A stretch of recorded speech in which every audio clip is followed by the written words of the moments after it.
monde. Comme je vous ai déjà dit dans ma précédente vidéo, j'adore Harry Potter! Donc j'ai décidé que c'est de ça que j'allais vous parler aujourd'hui. C'est parti vers un monde magique et inconnu. J.K. Rowling a eu l'idée de l'histoire d'Harry Potter alors qu'elle attendait son train qui avait 4 heures de retard. Elle avait donc beaucoup de temps pour imaginer l'univers de la sorcellerie. Si je vous demande de me décrire Harry Potter en un chiffre, qu'allez-vous me répondre? Question bizarre, hein? Eh bien la réponse c'est 7, car si vous n'aviez pas remarqué, le 7 est omniprésent dans la série. Il faut 7 années d'études pour obtenir son diplôme à Poudlard. Au Quidditch, il y a 7 joueurs dans une équipe. Les Weasley ont 7 enfants. Voldemort a 7 Horcruxes. Sans oublier que la saga se déroule sur 7 romans. Et 7 films, si on compte pas le fait qu'ils ont séparé le dernier en 2. Le décor de la chambre d'Harry dans la tour de Gryffondor a été utilisé lors des 7 films. Pour donner l'impression que le temps a passé, les décorateurs ont enlevé et rajouté des objets dans la pièce. Mais il y a une chose qu'ils n'ont jamais changé. Les lits. Lors du tournage des derniers films, les enfants étaient rendus tellement grands qu'ils devaient se mettre en boule pour que leurs pieds ne dépassent pas. Daniel Radcliffe n'a pas toujours été Harry Potter. En effet, au départ, c'est Liam Aiken qui devait avoir le rôle. Seulement, le lendemain, la production s'est rendue compte qu'il était américain et que donc il ne pouvait pas jouer Harry Potter, qui devait être britannique. J'imagine la déception qu'il a dû avoir quand il a perdu le rôle de sa vie. Plusieurs des événements et personnages dans Harry Potter ont des rapports dans la vraie vie. Les détraqueurs représentent la dépression dont J.K. Rowling a souffert et la mort d'Edwig représente la mort de l'innocence dans le 7e film. Parlons maintenant des robes de sorciers.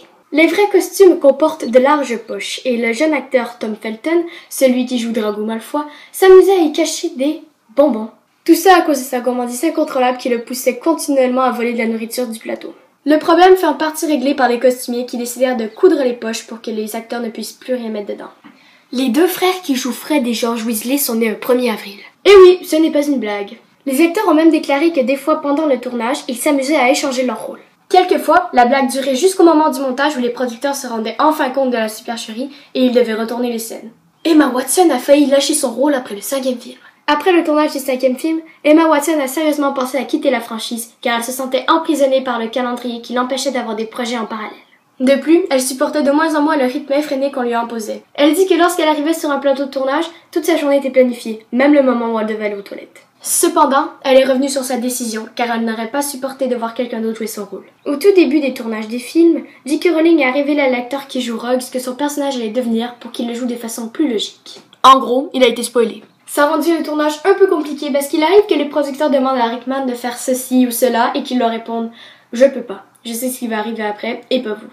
Et finalement, comme 10e point, j'ai décidé de vous raconter ce qui était arrivé au personnage après l'histoire selon J.K. Rowling. Harry devient chef du département des aurores avec Ron avant que celui-ci ne parte rejoindre son autre frère dans la boutique de farce et attrape pour remplacer Fred.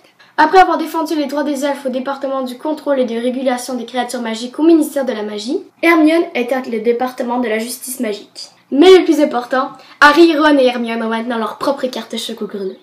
Et voilà, c'était 10 trucs magiques sur l'univers d'Harry Potter. Mes sources sont dans la description si vous voulez en savoir plus parce que je n'ai pas pu tout mettre dans une seule vidéo. Sinon je vous dis à la prochaine dans une nouvelle vidéo. Ciao!